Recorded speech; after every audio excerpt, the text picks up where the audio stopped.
Good afternoon. It's Friday, the 17th of June, 2022, just after 1 o'clock. Welcome to UK Column News. Your host today, Mike Robinson. Myself, Brian Gerrish. We're delighted to be joined by Mark Anderson from the USA and our very own nursing correspondent, Debbie Evans. We'll get straight on with the breaking news of this morning that Priti Patel has decided to sign the extradition order for Julian Assange. So WikiLeaks tweeting this out at about 10:30 this morning. UK Home Secretary approves extradition of WikiLeaks publisher Julian Assange to the US, where he would face a 175-year sentence. A dark day for press freedom and British democracy. The decision will be appealed. So the Home Office said that under the Extradition Act 2003, Priti Patel must sign an extradition order if there are no grounds to prohibit the order being made. Extradition requests are only sent to the Home Secretary once a judge decides it can proceed after considering various aspects of the case. And then it goes on to say, in this case, the UK courts have not found that it would be oppressive, unjust, or an abuse of process to extradite Mr. Assange, nor have they found that extradition would be incompatible with his human rights, including his right to fair trial and to freedom of expression, and that whilst in the US, he will be treated appropriately, including in relation to his health. So that's what the Home Office said. And really, what do we say? Brian, Priti Patel, well, people should be camped outside her office and at least putting pressure on to have this reversed, but they will be appealing. Yes, this is the key thing for people to do something, get those emails in, letters, attend in person, be reasonable, be polite, but the public has to show that it's not happy. What our chat box has just said is what a disgraceful woman. Yeah, absolutely. Yes. Okay, let's move on to economic matters. And on Wednesday, the Bank of England decided to increase interest rates to 1.25%. The vote was 6-3 in favour of that. In fact, there were 3 people on the committee that were hoping to raise it even further. But anyway, CPI inflation, they said, is expected to be over 9% during the next few months and to rise to slightly above 11% in October. The increase in October reflects higher projected household energy prices following a prospective additional large increase in the Ofgem price cap. Brian, the inflation has been heading north now for several months, but it's going to stop heading north at this point until October, when Ofgem decides to increase implements the price cap increase, and then it's going to jump up another 2%. And they still believe they can get it back down to 2%. They're still living in cloud cuckoo land. They went on to say this: UK GDP was weaker than expected in April, partly reflecting a further decline in test and trace activity. I'm looking puzzled. Yes. Well, basically what that means is that the government was spending so much money on test and trace over the last 2 years that actually had a significant effect on GDP. And now that they have finally finished the free testing and tracing of people, that has now been knocked off. So the Bank of England said that would have been about 0.5% in April, the effect of that alone. So that gives an idea of how much money the government has been spending on that. They then went on to say bank staff now expect GDP to fall by 0.3% in the second quarter as a whole, weaker than anticipated at the time of the May report. I think everybody is pretty well aware of that. But then if we look at what's going on in the United States, well, this was the 15th of June, Federal Reserve issues FOMC statement. And they were saying that, well, what were they saying? Overall economic activity appears to have picked up. Oh, that's good news. That was the 15th of June. Economic activity has picked up. Also on the 15th of June, the Federal Reserve Bank of Atlanta said that, well, actually, no, it's not picking up at all because GDP will rise by 0.0%. So that's good. They're a bit confused there, clearly. But don't worry, coming back to the, oh, by the way, nothing in any of these reports about money printing or anything like that. It's all Russia and Ukraine and so on that's causing all this. So that's moving back to the Bank of England, because money printing, not a problem. So we're going to print more money by adopting CDBCs. We've been talking about this for quite a long time. And Andrew Hauser, the executive director for markets, was in the United States over the last week or so, talking about implementing central bank digital currencies. These would have an impact on the bank's balance sheet. Quantitative easing has an impact on the bank's balance sheet as well. But anyway, so would CBDCs. The tech is new, he said, but issuing money is one of our oldest functions. So that should make us all feel safe and secure in this inflationary time. But if sadly, if anybody thought that Bitcoin was going to be a store of value, they have been getting a bit of a shock over the last couple of months, and particularly over this week. So Bitcoin falls to fresh 18-month low as crypto meltdown deepens. That's one. I think that's NBC. But if we look at Wall Street on Parade, their language a bit stronger. Crypto carnage hits every asset class tied to crypto. So CBDCs, well, maybe that's the place to be then if Bitcoin, I'm being sarcastic, of course. Well, I'm looking at it and thinking, well, in a way, I'm not surprised, Mike, because I don't think that Bitcoin was going to be allowed to survive. So, but maybe that's not correct. But that was my gut instinct. How could this one currency be allowed to keep moving on? I think it's been attacked, actually. That's a much longer conversation. But let's move on to housing in the UK. And well, good news for renters. At least that's how it's being presented. Incredible news from the government. Today's white paper from Michael Gove, if legislated in full, is a once-in-a-generation reform of private renting that will remove some of the leading causes of homelessness in this country. Will it? Let's look at that in a second. So here is the white paper, a fairer private renter sector.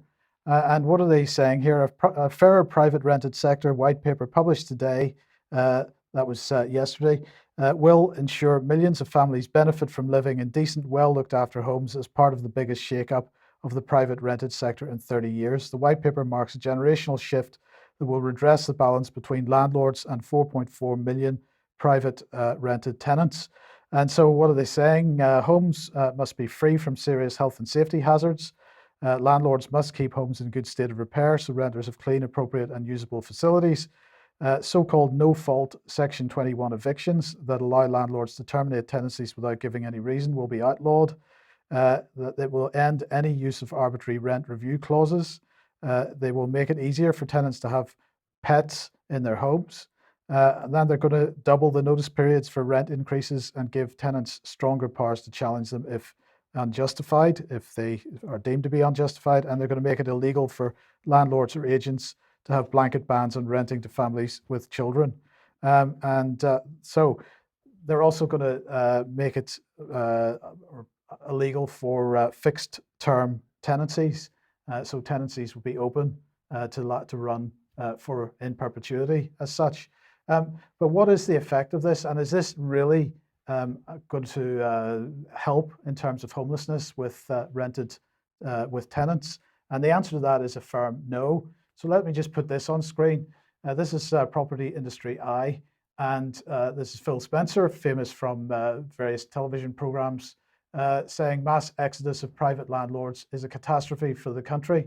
Now, I can tell you, Brian, that I now know a significant number of people, I mean, 10 or 15 households that we know, that my family knows personally, that are now in the situation where the landlords are selling up and they're being evicted. And this city in particular has a massive shortage of rental property because it's a university town and much of the buildings are used for student lets and so on. So there's nothing for families. So this puts families in a very, very difficult position. They're being evicted and the houses are being sold. So why are they being sold? One of the reasons is, of course, they're concerned that if they've got a buy-to-let mortgage, that the mortgage rates are going to go up significantly in the next several months. And rents, of course, aren't going to go up in proportion. And they're going to end up with having a bigger outlay in terms of their mortgage repayments than they have in rents. But the other reason is this legislation. And in fact, just before we were coming on air this afternoon, there were headlines starting to appear in the mainstream press of, that Phil Spencer article was written a few days ago, but there are more headlines saying, mass exodus from the landlord market. And this is going to have a massive effect. And in fact, The Guardian from a few days ago, UK renters, how have soaring prices and lack of supply affected you? So this is not just a Plymouth problem, this is countrywide. And this is going to be a massive problem for people who are not going to be able to find accommodation. Yeah, and of course the soaring prices bit there is a key one as well, because the prices are just going up and up. Wonder whether we could ask Mark Anderson to comment. Mark, I've always been stunned by the amount of homelessness in America, where you see supposedly very rich cities like Los Angeles with hundreds of people simply sleeping in tents on the streets. Seems wrong. Yeah, one of the things I understand is happening is that probably private equity firms, other financial behemoths are buying up rental homes. And so you'll have one large entity owning large tracts of rental homes. And so private landlords like myself, I happen to be one. I own a home that I rent in Niles, Michigan. Private landlords are sort of going the way of the Edsel. And so you're going to have more tenantry. That's an older term, but far less home ownership and much more tenantry, much more people being renters if they can find a place to live in the first place. So people are being dispossessed of the idea of owning a home. The very concept of home ownership is on the ropes. And now with these rate hikes by the Bank of England, the Federal Reserve, I'm sure the Bank of Canada, it's going to be that much harder, especially for those on variable rate mortgages. And what does that do? There's two kinds of inflation, right? There's cost push inflation, which is increased costs that are pushed on retailers, producers, wholesalers, and those costs are pushed on to the final consumer. That consumer can be somebody buying a loaf of bread. That consumer can be someone renting a home. And then there's printing more money than there is productivity, where the money supply exceeds productivity. If you have them roughly on par, things work out okay. But of course, in a debt-based money system, every dollar or pound is born as debt. And so it becomes a very vicious cycle.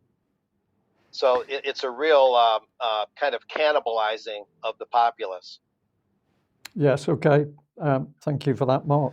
Yeah, okay, brilliant. So let's just move on to back to Poland here. We mentioned this on Friday that the people in Poland had been told to gather firewood amid soaring energy prices. And of course, those soaring energy prices related to the shutting off of energy from Russia, but nonetheless, also inflation being generated by money printing. But anyway, they were told to gather firewood. Well, unfortunately, it's not just Poland that's getting this message, because as RT has reported here, Latvia as well. So EU nation rushes to collect firewood amid fuel crisis. I mean, are we heading back to the dark ages, Brian? This Yes. is just unbelievable. Well, but people shouldn't forget that we've already got under the green agenda in UK, the movement towards the fact that you will not burn wood even. So we've got people going and saying, yeah, I'm going to go and collect firewood because I need it because of the energy crisis. In UK, you're probably not ultimately going to be collecting firewood, because the government's not going to permit it to be burnt unless it's dry and specially stored. So Poland and Latvia already at the collecting firewood stage to replace their gas and coal. But Serbia, it's not going to be too far behind, because they are now being told that they should not be receiving Russian gas supplies by November, just in time for the winter. So maybe they should be collecting firewood as well. Yes. Yes, and of course in the mainstream press and media at the moment in Europe, in the West, we see a story where nobody knows quite where to go. Do we want the Russian oil? Do we not want the Russian oil? Is there a way we can get round it? So it seems that economically the EU is in this state of turmoil, Yes. which has been created at their own hand. Indeed. Well, that probably gives us a link into having a little look at the war in Ukraine. But first of all, we just want to look at the BBC and the BBC's use of propaganda. This is a little film clip that struck me very quickly because of my military background in the Cold War. Let's have a look at what the BBC was talking about.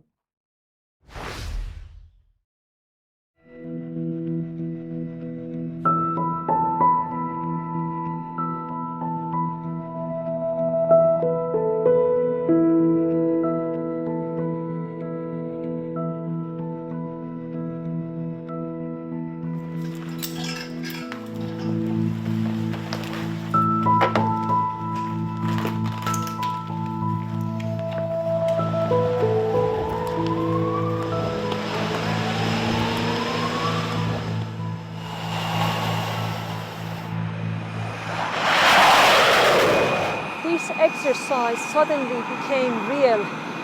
An unknown aircraft was flying close to NATO's airspace, and these jets are just coming back from intercepting them.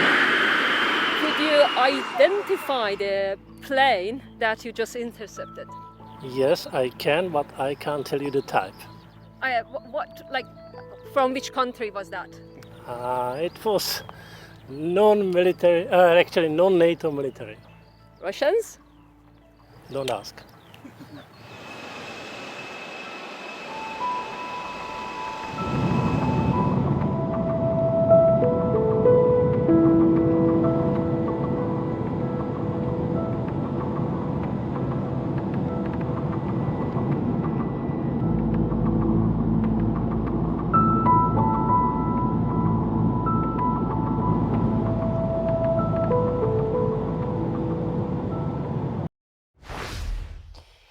So we were smiling in the studio as that BBC clip was being played because the thing is simply so ridiculous.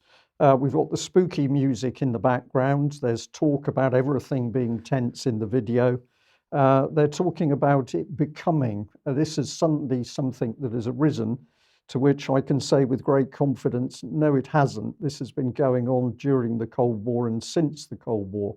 So the intercepting of each other side's planes is a regular occurrence, and there's nothing special here.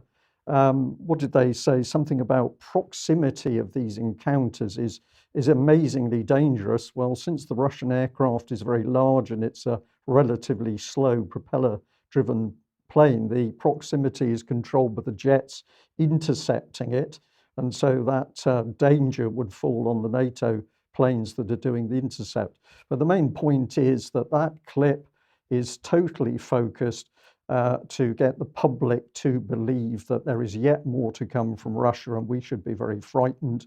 But actually what is taking place is a routine occurrence and has been the case since the Cold War. So I think the BBC need to be brought to book over this. But the reality, and I'm going to keep pushing this one, that they don't want to get near, is the casualties in the Ukraine war. And yesterday we mentioned this 200 dead per day. We were asking a question. The Telegraph had originally said back on June the 9th that Ukraine soldiers face 200 daily casualties.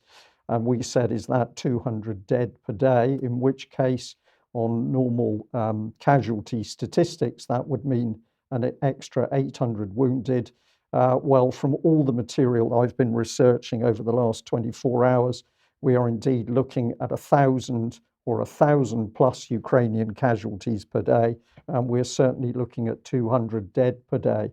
So these are the statistics that the West doesn't want to talk about because we're still pouring in the Western weapons to make sure those Ukrainian casualties climb even higher. But let's look at the BBC.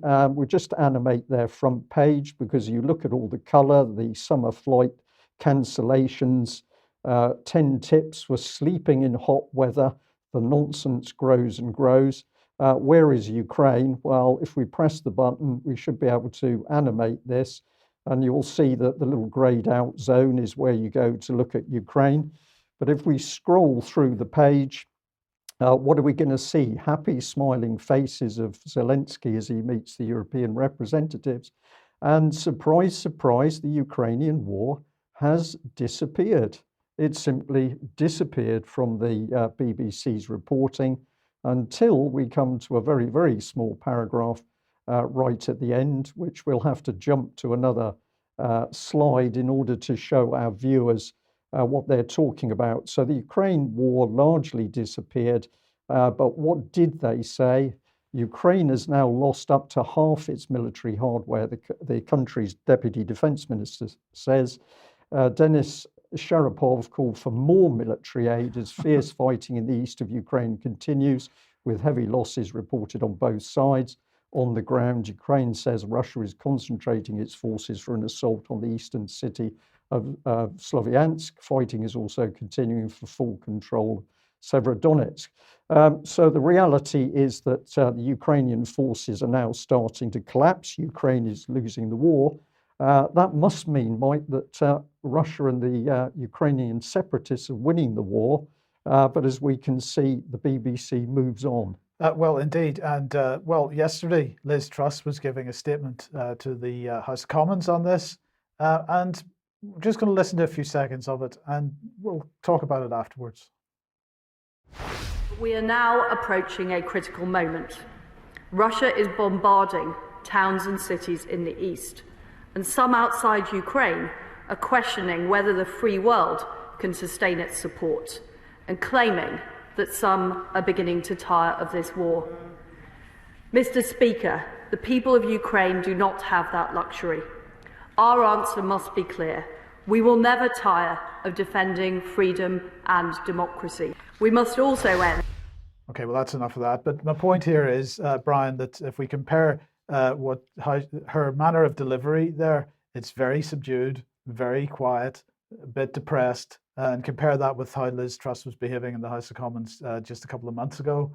And it's like chalk and cheese. So she's very sad about the situation. I think two things are going on. One, in her mind, she realizes that she made a very, very bad and stupid mistake by encouraging people to go to Ukraine because they're being killed. Those British mercenaries and mercenaries from other nations are being killed by the Russians. They're certainly going to be put in prison for a very long time. And the other thing that has now subdued her is the fact that UK and the US and the EU know full well that Ukraine has lost the war, which is why we're suddenly switching to all this glowing policy that Ukraine is going to join the EU. So she doesn't really know what to say. But the BBC carries on because today they're boasting that their experienced journalist, Steve Rosenberg, has been interviewing Lavrov. You can tune into the BBC if you must and have a look at that.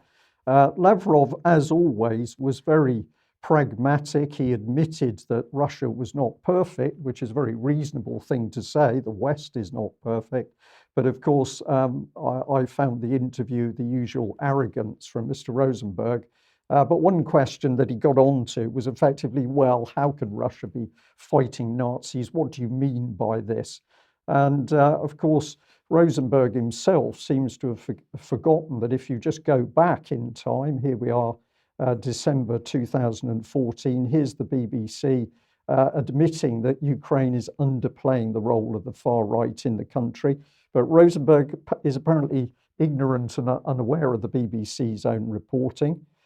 We can go here, and this is interesting, the 3rd of December 2013, we can see BBC interest in how social media is shaping Ukraine's protest movement. So BBC is starting to declare its hand in this terrible pie of ramping up the unhappiness and rebellion in Ukraine. This one was particularly interesting by the BBC, May 2014, because Russian journalists here, being held in a particularly brutal way, doubled over with a knee in their back, were being arrested simply for trying to report what was actually going on in the breakaway states. We'd like to remind our audience that, of course, it's the BBC so-called charity, BBC Media Action, that's been at work building the present Ukrainian media, the state media Sapilny. But I found this and I was fascinated. This is BBC Media Action, Capacity Strengthening Evaluation for Ukraine. It was dated the 10th of June 2021, but they were advertising in a very strange publication in Turkey for somebody to do this work. So here's BBC Media Action. We can now see very clearly they've been at work in the background manipulating Ukrainian society, and they've admitted at their own hand that they have set up the present Ukrainian media system, which is pouring out propaganda.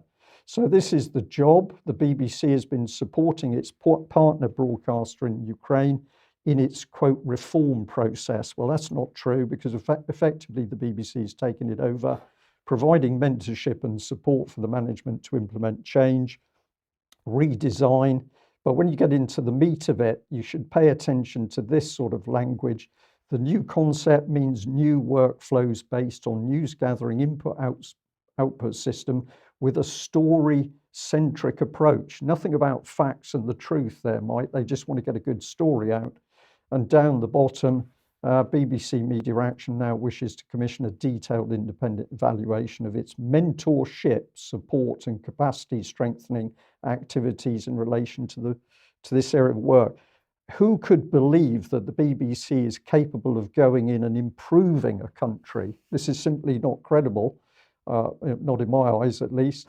And here's a bit more detail of how to apply. So people might like to go and check this out, but essentially it was BBC Media Action that created and groomed the very Ukrainian state media, which is now pouring out the propaganda. And if we want to see how bad things have really got in the West, I would say brace yourselves, because Admiral Radikin has come out with this extraordinary statement. Russia has strategically lost the war in Ukraine. So Russia has conquered an area the size of England in a little over 100 days against fully equipped and dug-in troops, fully supported by NATO, NATO pouring in the weapons and arms. And this man, I don't know how to describe him, Mike, because I'm going to use some words which I probably shouldn't, but he believes that they're failing. I'm going to say he's away with the fairies and his coloured crayons, and that's a reference to he's rather in love with maps where they've got lots of coloured lines over them. So this man is not credible, and he reflects the state of the UK military at the moment, where senior officers are admitting they have no idea what's happening in Ukraine, and they're making inquiries of people in other areas in order to find out what the military situation is. Yeah, so we should make the point he is Chief of the Defence Staff and therefore absolutely head of all of Britain's armed forces. Thank you, Mike. Yes, that's a very good point. Okay, where does that take us? Yes, okay, back to the Rwanda situation that we were talking about on Wednesday. The Daily Mail, we were drawing a connection between the Rwanda thing and the British Bill of Rights. So let's just talk about this for a second, because the Mail has decided to wade in on this argument with a Daily Mail comment, an overmighty European court, and the question, who really runs Britain? And there's a hint here in this that this is somehow related to the European Union and some kind of EU control of Britain and so on. But they're saying that the farcical halting of the first Rwanda asylum seekers' flight after a last-ditch intervention by the European Court of Human Rights is an indisputable blow for the government. The self-righteous liberal elite, who had shrilly denounced the plan as immoral and inhumane, did not simply celebrate the controversial ruling, they gleefully rubbed Tory noses in it.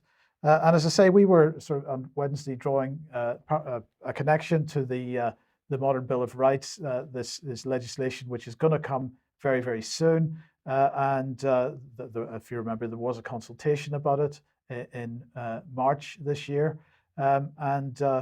So the question is, what is the implication for the UK? There's clearly some narrative being built that the European Convention on Human Rights is bad for Britain and we can't be part of it anymore, although the government at this point has said that the Modern Bill of Rights will still operate in parallel with it.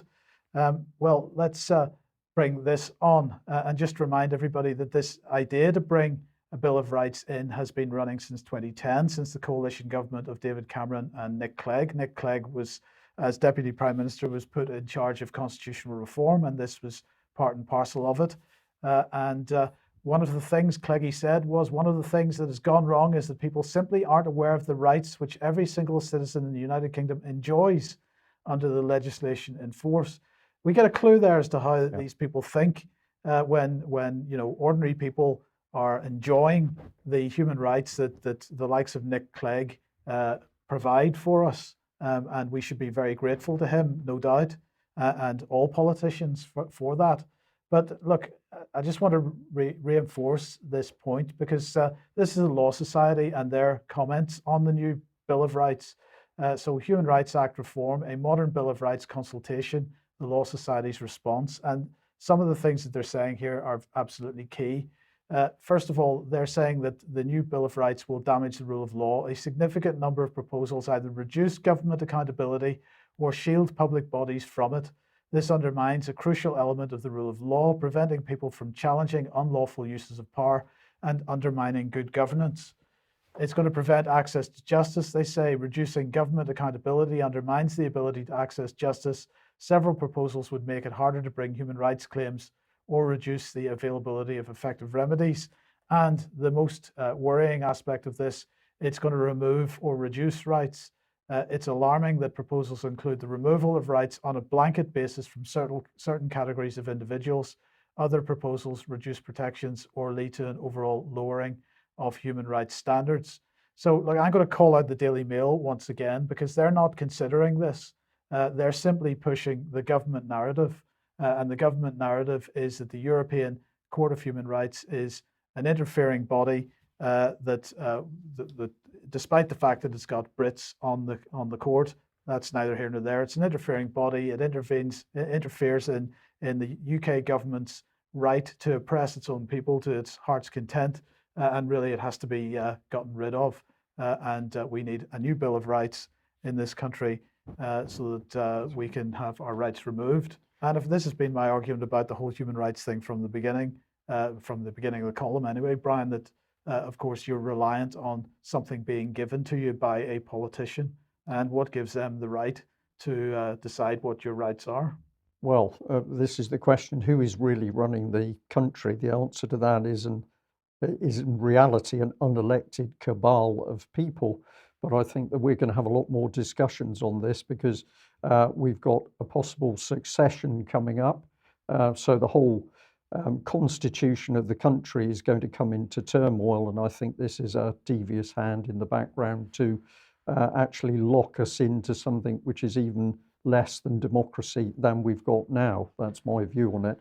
The other comment I'd make is I think hypocrisy by the Daily Mail and the Telegraph as well, if I go back a few years, maybe 10 plus, but of course they were getting very hot under the collar that a lot of the European judges had come from a communist background and were clearly still communists, but they never followed up on it. It was a splash article and then it was simply lost and forgotten. Yes, well, one of the rights that is being removed for certain is the right of privacy on the internet. Well, there's discussion to be had of this, but I'm talking with respect to government in particular. So this is Civil Service World, and their headline is Wall of Silence surrounds plan for a nationwide collection of citizens' internet records. Now, what they're saying here is the government has been running a pilot with 2 of the major internet service providers in the country to collect the data on all the websites that people are browsing on their day-to-day use of the internet.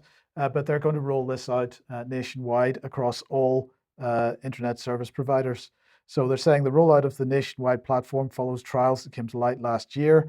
There's been no announcement from the government or other public authority of the decision to expand these explorations in a full national program.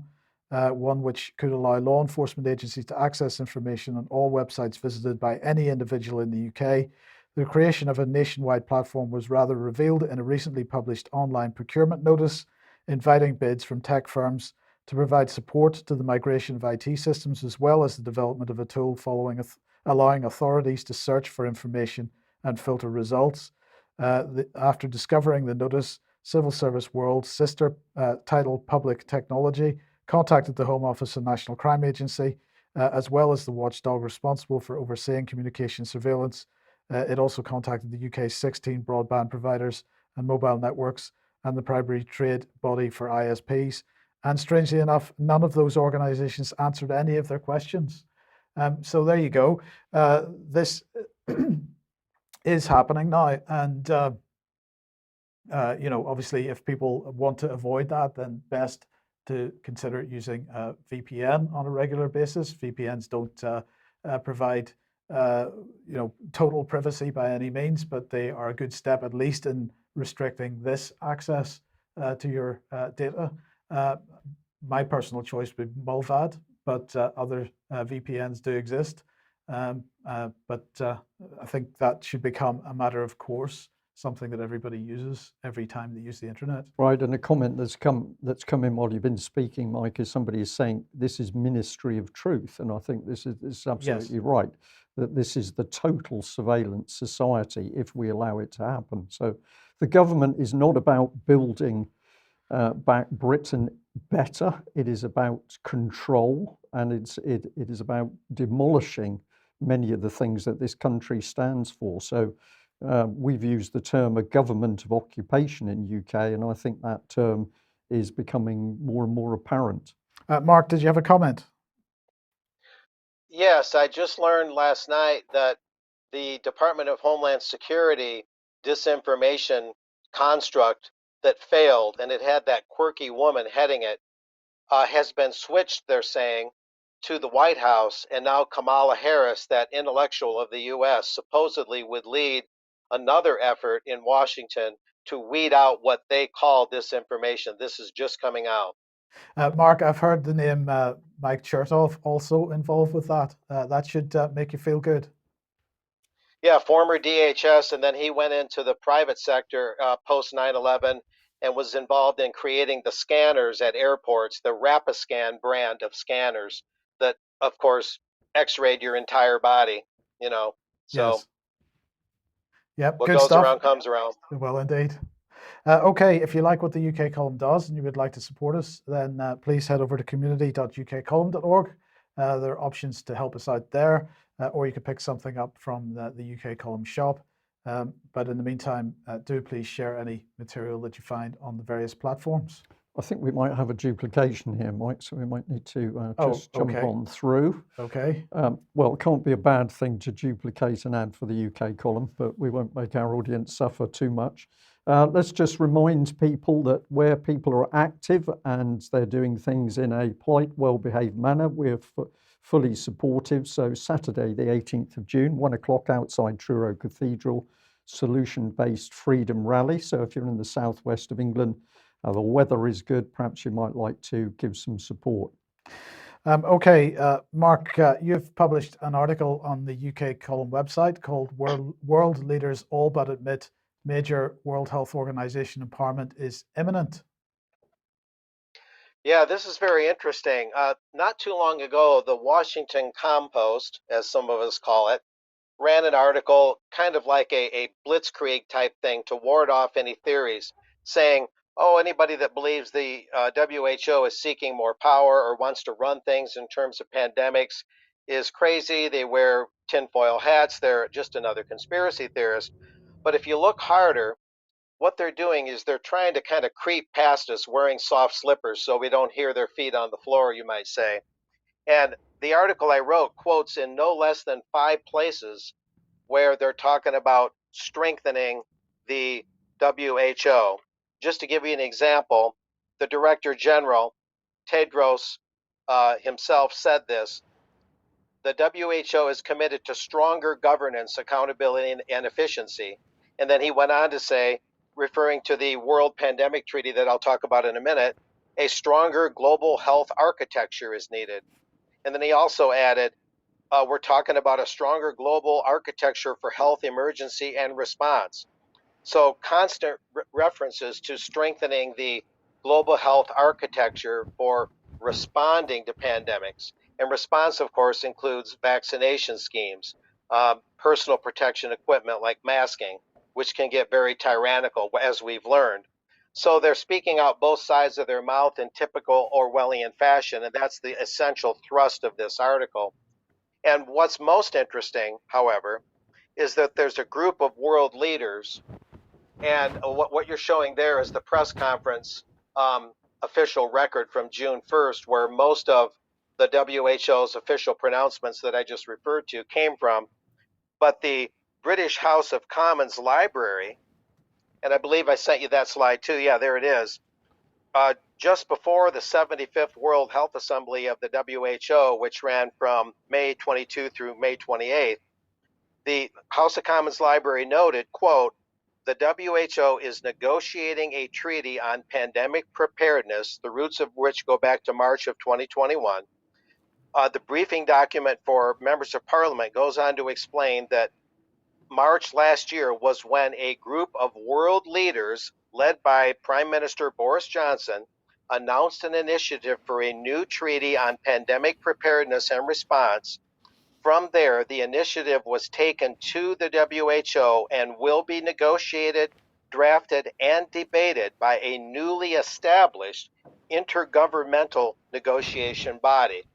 So look at what's happening there. The process is that these world leaders get together and they seem to think of themselves as kind of a quasi-legislative body, even though presidents and prime ministers and different cabinet ministers are executive positions. But when they meet in these internationalist confabs, they see themselves as quasi-legislative, and then they're sending it directly to the WHO, and then from there to the new intergovernmental negotiation body that no one knows anything about, who will do the debating, evidently not Parliament, evidently not the US Congress. So the procedure is very opaque. Constant references, as I say, 5 references in this alone to stronger governance on the part of the WHO, especially with pandemic responses, and a world pandemic treaty being formed and molded in the way I just described. So as you can see, this is a rather unsettling development. And then there's a cities aspect to this as well. Yes, and I'll talk about that in a minute. That segues very, very nicely, Mike. Thanks. That slide you're showing there was a preliminary meeting by the Chicago Council on Global Affairs prior to their Pritzker Forum on Global Cities, which just wound up June 9th, and I'll talk about that in a minute. But the cities aspect is about cities acquiring more power and acquiring more influence in their own right amid the pandemic. The pandemic is just another thing to leverage. Yesterday it was climate change, today it's the pandemic, let's say. And so whatever the reality is of the pandemic, some call it a bioweapon, some don't. The real bioweapon, in my opinion, is the vaccines themselves. But this was a meeting where Helen Clark took place, the former New Zealand Prime Minister. She took part in it, rather.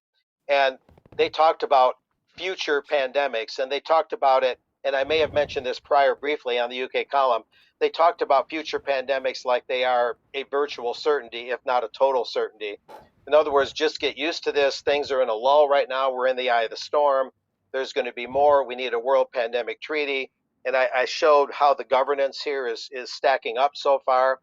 And I might add, too, that those world leaders that are making these recommendations to the WHO includes the Ukrainian President Zelensky, as well as Mark Rutte, a common Bilderberg attendee, the PM of the Netherlands, and several others. The list is in the story for listeners and viewers to check out.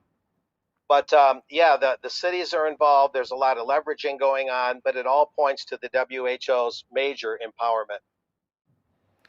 Okay, and so let's move on then to the event you're talking about, the Pritzker Forum on Global Cities. Yeah, Peter Spiegel, that epitome of journalistic integrity. He's the Financial Times, some call it the Bilderberg Times, U.S. managing editor, and the words that he said, his comments, I think most succinctly show what this is about.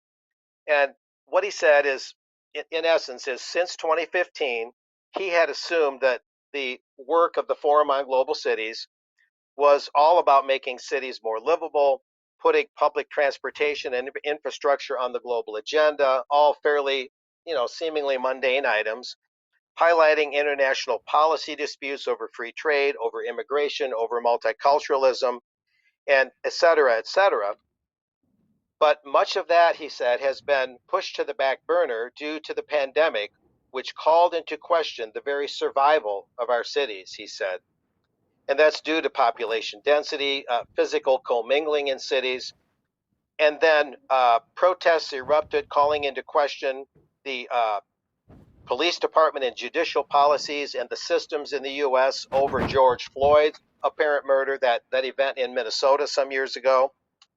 And just as the pandemic created frontline medical heroes amid these massive vaccine programs, and just as George Floyd's killing forced us to find police chiefs and mayors who are willing to carry out major reforms, Ergo, the Ukrainian conflict, not just the pandemic, but the Ukrainian conflict has brought forth local and regional officials who've emerged as leaders of their nation and leaders of the world.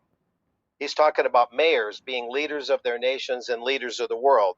More of the global cities philosophy that I've talked about, guys, where they're trying to kind of flip things and give cities extraordinary powers that are really not found in constitutions, and have them be involved in diplomacy, have them be involved in things that are usually the domain of the nation state, and so on and so forth. So then he talked about Peter Spiegel, mayors like Rudy Giuliani, who emerged as a hero amid 9/11 because he was mayor of 9/11 at the time. And he referred to mayors during the Cold War years that emerged as heroes as the old Soviet Union fell apart. And he used those kind of comparisons and analogies. But what it really brought forth is that they're trying to leverage the Ukrainian conflict to give the global cities movement even more impetus and even more advancement. And I would just note that it sounds to me just like what I heard you guys say earlier, that the whole Ukrainian conflict and the BBC media action, in my estimation, and this is just a preliminary opinion, it seems to be a gambit just to get the Ukraine into the EU. And Russia is evidently, there's one perspective that they're resisting that, and they're trying to help some of the partisans in their favor in the eastern part of Ukraine. So the media action, all of these activities, and the involvement of Ukrainian mayors and whatnot, some of whom appeared at the Chicago Council Global Cities Forum, it seems like that the dialectic is to get the Ukraine into the EU, into the Western fold for good. Yeah.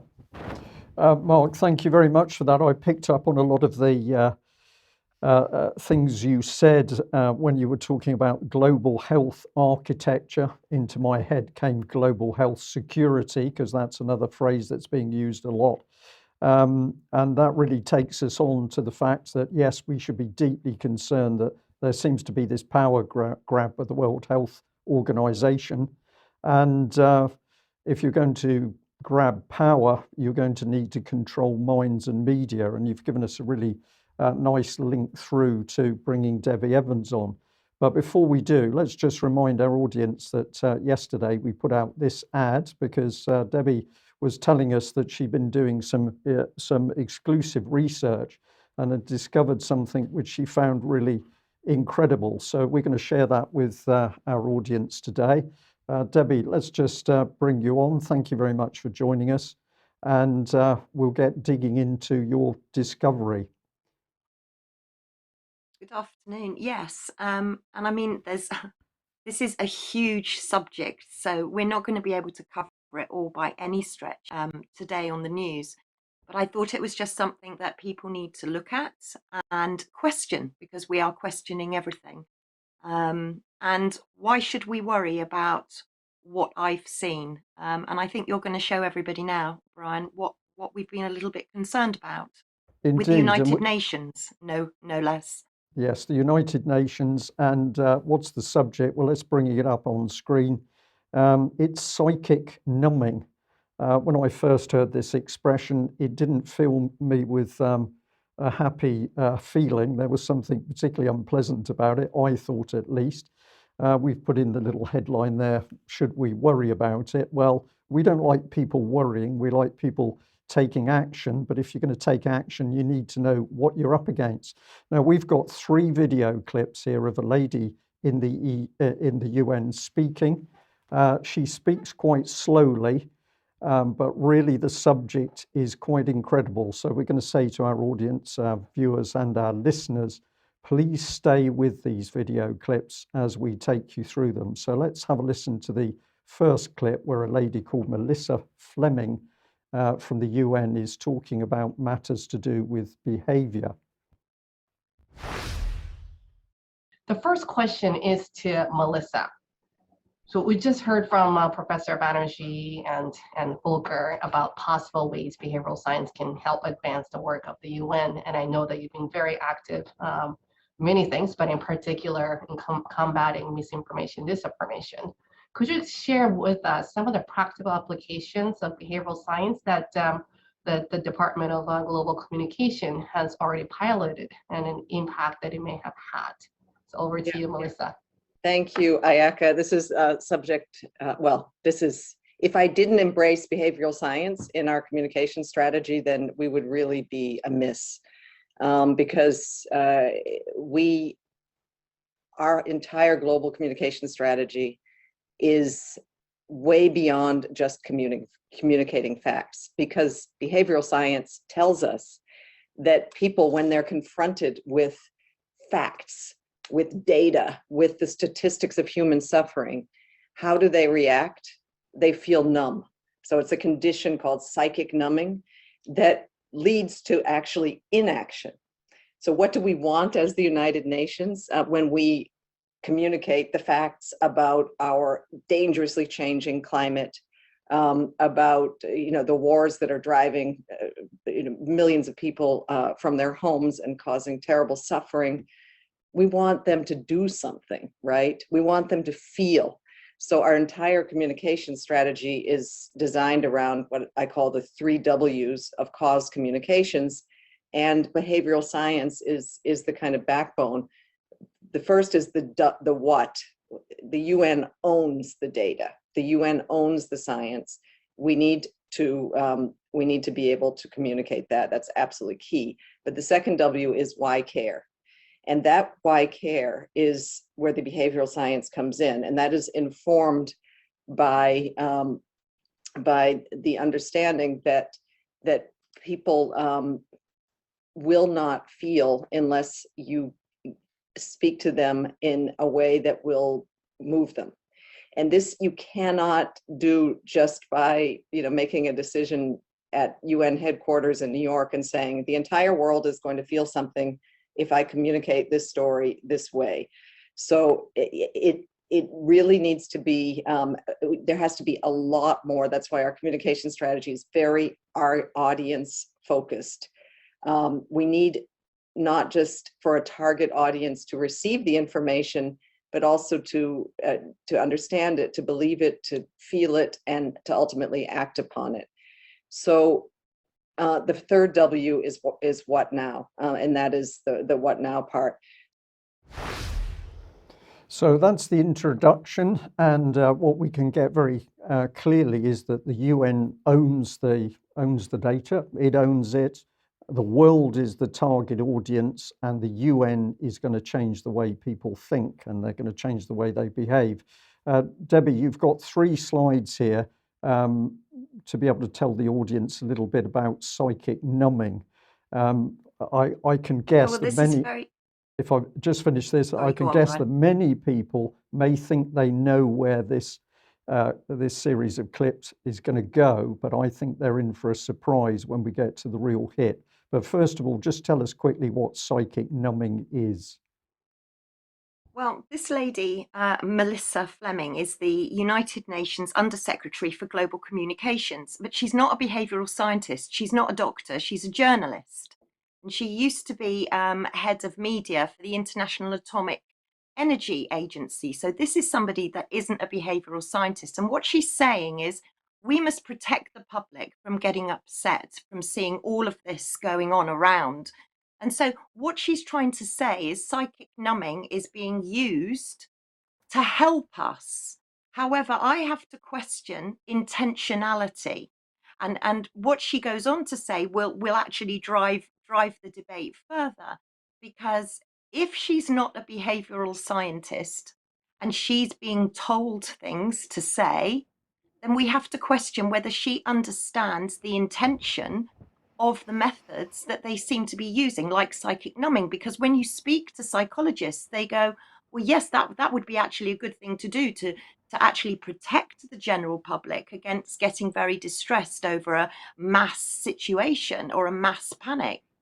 But actually, as we go further on, and as you quite rightly said, bear with us for the 3 video clips, because as we go further on, it looks to be not quite what they seem to be suggesting it is. Right. So if I just read a bit of the slide, Under psychic numbing here, it's got is a psychological phenomenon that causes us to feel indifferent to the suffering of large numbers of people. The quote attributed to Joseph Stalin, "One death is a tragedy, a million deaths is a statistic," is an illustration of psychic numbing. And then this from the arithmetic of compassion.org. It's got some very good information here. Our inability to scale our emotions when the number of lives at risk increases is analogous to our sensory perceptions. Just as we don't notice the difference between 30 lit candles and 31 lit candles, our feelings do not register the difference between 30 deaths and 31 deaths. And we've got some graphs here which probably show it a bit more. How should we value human lives?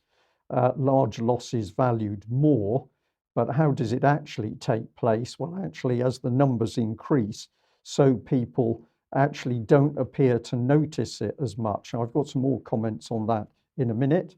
But Debbie, just before we head to the next video clip, this is the meat of it, isn't it? That populations, if they're faced with a terrible tragedy, actually tend to shut down because that is a way that they can protect themselves. Yeah, absolutely. And I mean, I'm not a psychologist, so I'm a nurse. But from where I'm seeing it, and what was interesting to link in with it, because this will become evident in a minute, is that apparently the public don't trust the United Nations and scientists. So who do we trust? So this is all a matter of trust and how it's perceived. It's a matter of how protecting in inverted commas is perceived by the public, but it's all down to intentionality. So I think as we go forward, we can ask ourselves, well, who do we trust? Do we trust doctors and nurses? Because that's what the survey clearly showed, in that the public didn't trust scientists, not really, but they do trust doctors and nurses. So how are we going to interconnect that into our behavioral science in order to make people do what we want them to do? And that, yes, you've described the thought process in the UN. And this is really what the UN is worried about, that it knows it's got to do something to control information and contain misinformation. So we've got a tweet going out from the United Nations here. As we work together to contain COVID-19, we must also work to contain misinformation. That's why we're launching Verified, a new initiative to deliver trusted information, life-saving advice and stories from the best of humanity. So let's get straight on to video 2, where this will start to become clear. Let's hear what the lady says in this area. We did a global experiment with COVID-19. For me, it was very clear also against the backdrop of witnessing how people were just numb to the data of climate change. When the COVID-19 pandemic hit, it was very clear to me that we were faced not just with a global public health crisis, but a communications crisis and challenge as well. How are we going to convince the world public to adhere to very uncomfortable new measures to protect not just themselves, but society? Measures that they didn't want to do, and where they had in many parts of the world their own leaders contradicting the advice of the World Health Organization. So we launched a very behavioral science-based strategy called Verified. And Verified had 3 pillars that were really key to doing this. First of all, we really took that messaging that is science communications, that is often the mistake of most science communications, and that is that it's just in a PDF document with lots of numbers, and very inaccessible to the way people receive information in this modern communication age. We took that guidance and that communication and broke it down into like compelling content that was going to travel in the same spaces where people were receiving mis and disinformation around COVID-19. The mis and disinformation being very emotive, very compelling, very black and white, no science nuance, and really, providing the kind of advice that was accessible in people's feeds. The second was a campaign that we launched because we found that what people were doing, because the disinformation and the misinformation was so human and emotive and compelling and kind of fed into people's belief groups, people's tribes, that it was going to be really important that people understood that how mis and disinformation travels. And so we launched an initiative based on behavioral science called Pause, Take Care Before You Share. And this Pledge to Pause campaign basically encourages the public to halt for a moment before you share content online, to look at what you're seeing and really study it and say, what is the source of this, and become your kind of own investigator before sharing shocking and emotive material. So Debbie, this lady just saying casually that the UN was carrying out an experiment to affect the way people thought and behaved. We took compelling content and then they came up with pause. So you've got a mechanism to really try to stop you sharing information. Let's just bring a couple of slides on screen and then I'll hand back to you. So this is that's why we're launching Verified, a new initiative to deliver trusted information, life-saving advice. So they were pushing this pretty hard. Here's more about the initiative itself: fighting misinformation where it happens, striking first and often. Misinformation, the accidental spread of inaccurate information, makes it harder for people to find accurate information online. It can also cause fear, panic and hate. But wasn't that what the Spy B team was doing in the UK, was creating fear and panic? Here, before you share, think who made it, what is the source, where did it come from, why are you sharing this? And what she talks about at one point is how this was automated, but you can freeze these screens and have a look. And this one really tells you how pernicious the initiative was. Verified initiative aims to flood the digital space with facts amid COVID-19 crisis. Debbie, it all comes back to whose facts they are, and are they truthful facts? Because facts can be spread in a way that, of course, are totally misleading. Yeah, absolutely. And of course, it's down to language as well. And I mean, they are rolling out, the United Nations are rolling out training initiatives. And this is where, I mean, I think if Alex was with us today, maybe he would be, or if he's listening, maybe he could do an analysis on what's the difference between training and grooming. You know, there's a very fine line, I think, between all of this. And the fact that they launched this initiative in 2020, you know, right at the beginning. And this is clearly talking about an information cascade. That's what they call it, information cascade, where you throw so much information at people all in one go.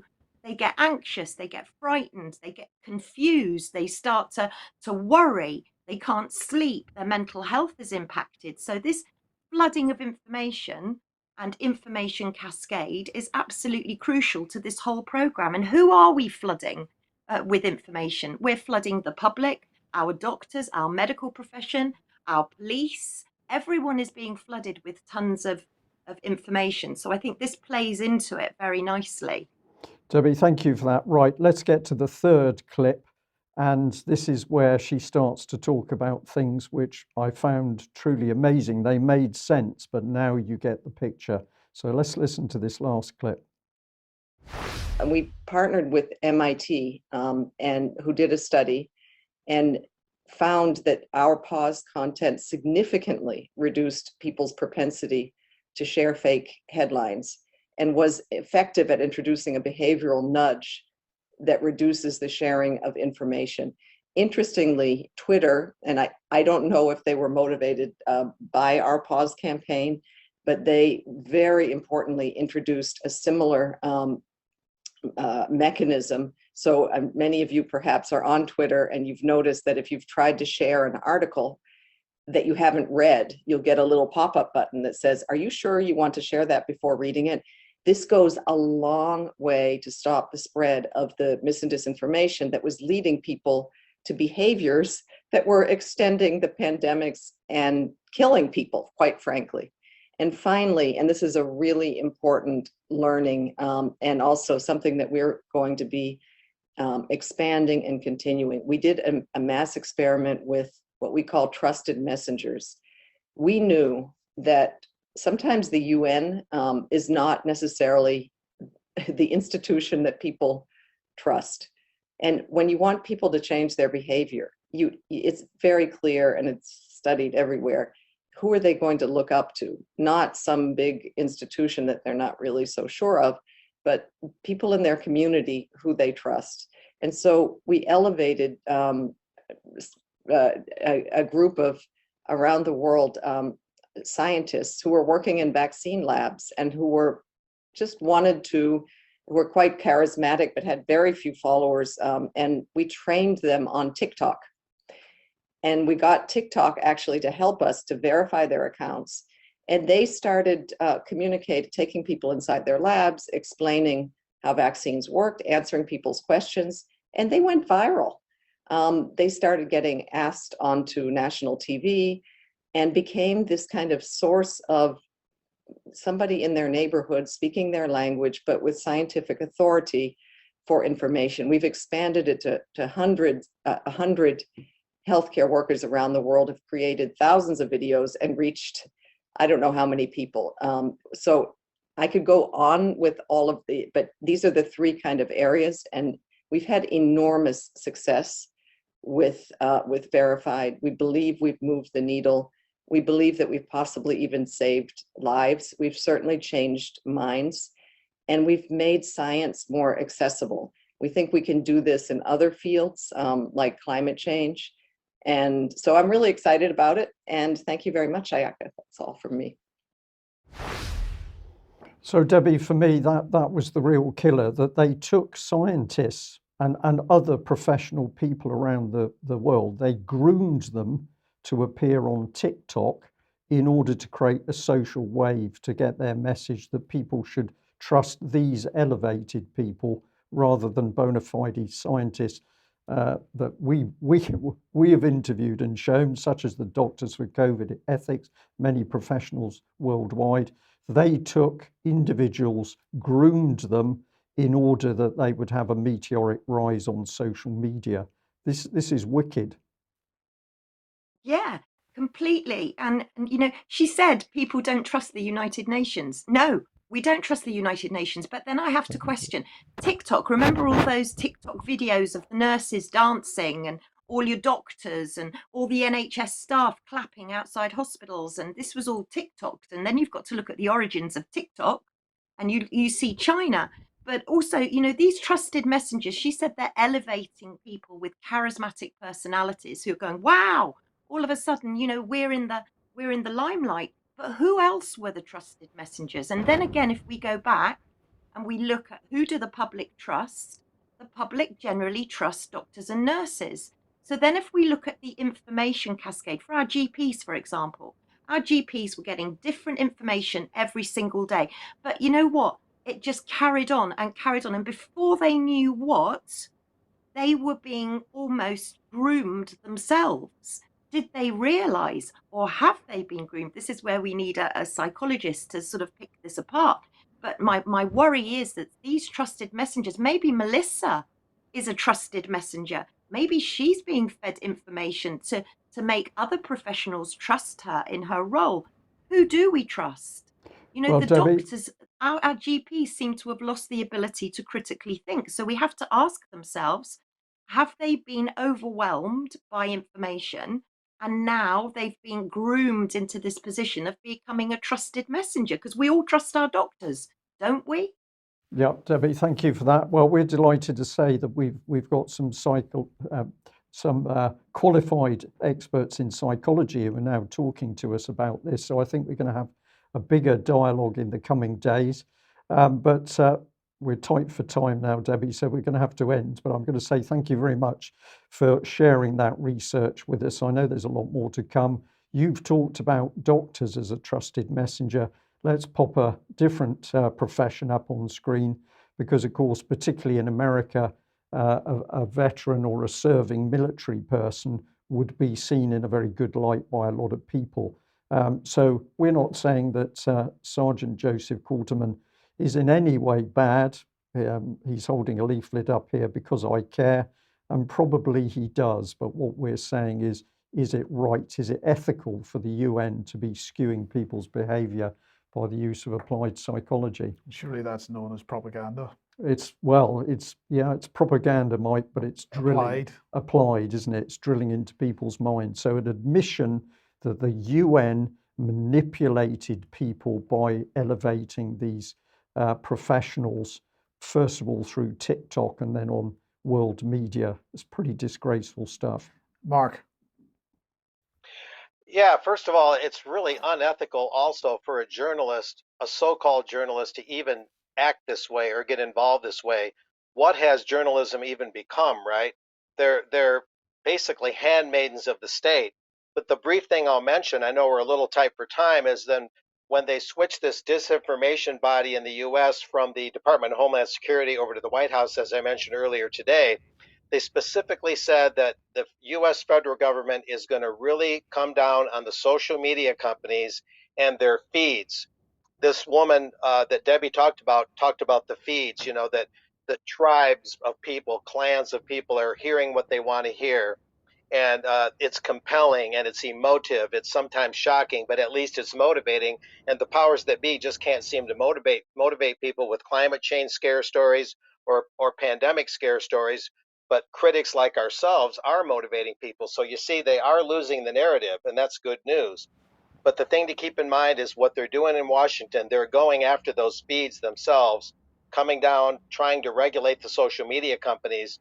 So platforms for critics like ourselves will become either more expensive or maybe more or less accessible. They're going after the infrastructure of the internet, the platforms themselves. I don't think they'll succeed, but that's what they're saying. Yeah. Mark and Debbie, thank you both very much for joining us today. I think we've got a little bit more information out about what's really happening and the increasing control of the state, but we need to leave it there. We can't do an extra today. Apologies for that. We've got some work to do here. But we'll be back at 1 p.m. on Monday as usual. And thank you very much, all our viewers and listeners. Whatever you're doing, have a good weekend and don't get too panicky. The sun is going to be shining, apparently. We'll see you next week. Bye-bye. Bye-bye.